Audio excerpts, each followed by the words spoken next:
In a world that is sort of clouded with information that's hard to find, we are a light in the storm, a lighthouse. In a world full of noise, we give you the signal. Contrary to popular opinion in a lot of ways, most policymakers want to try to do the right thing. They don't always have the best information to do that, and that's what makes the Sycamore Institute so very important. This is the missing link. Like all the years of policy school, you're like, how does a white paper go from a bunch of benefit cost analysis, micro and macro charts, to something that a policymaker and decision maker can use and implement? Sycamore is a team that understands that better than anybody I've met in a very long time, and especially in Tennessee. We're an independent, nonpartisan public policy research center for Tennessee. And in human speak, that basically means that we do analysis of issues that affect the state. And we try to explain it in a way that people can understand, and we try to do it as impartially as we possibly can. We're a nonpartisan organization, but our staff is bipartisan. Our board comes from across the political spectrum. I think it's really rare to find an organization that is providing information and insights on policy issues that isn't also trying to drive an agenda, that isn't trying to sell you on something, that is essentially just a public good. We are just trying to equip people with information to drive more informed decisions wherever you want to take that. The initial spark for the creation of the Sycamore Institute was a group of nonprofit partners who had been long-term grantees of the Healing Trust came to us and said, we're one of the only states in the country that does not have a public policy think tank that is nonpartisan. It was essentially a startup, but doing something that no one else was really trying to do in this state.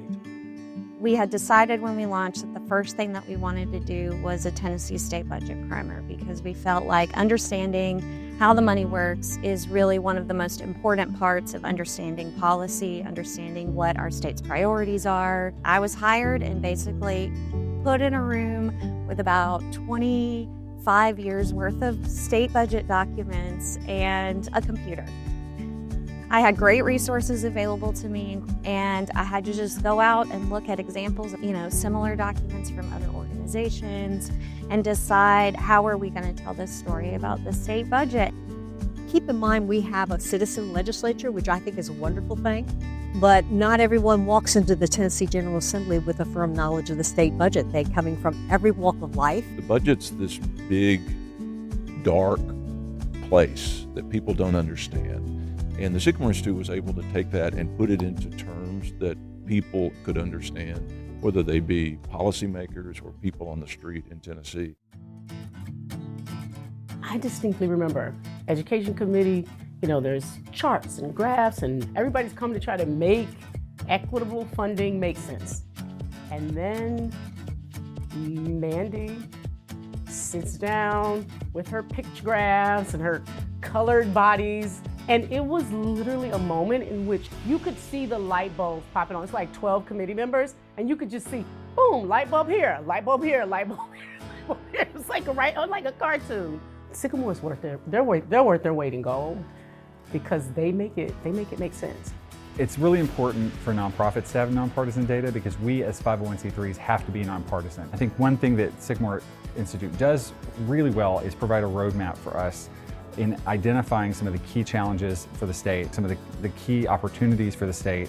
We actually partnered with them on our nonprofit compensation report in 2024. We had done it before in 2021. This was a huge, vast improvement. It helped move the entire nonprofit community in a direction to better pay their employees. I can't imagine a world without Sycamore Institute. Sycamore Institute, I'm probably more often now to look to first, because I know that their data is vetted and not just broken out from some national report. I want all my sources to be trustworthy too. It makes me better at my job. People can trust me because they know I use trusted sources. I think the thing that I'm most proud of is that it's 10 years later and we're still here. It was scary, and we could have easily made missteps along the way. I think we've done a pretty good job of doing the thing that we said we were going to do, building in a slow and steady, intentional kind of way so that we could protect our credibility. I hope long after I'm dead and no one remembers my name, that this place is still going. 100 years from now, I want Sycamore to be the place that Tennesseans turn to for credible and reliable and timely, impartial information about the biggest challenges and opportunities that our state has, where the information that we produce, it didn't just live on a shelf somewhere. It goes out into the community. People are taking it, they are planting those seeds and growing new trees and making Tennessee the best state they can possibly be.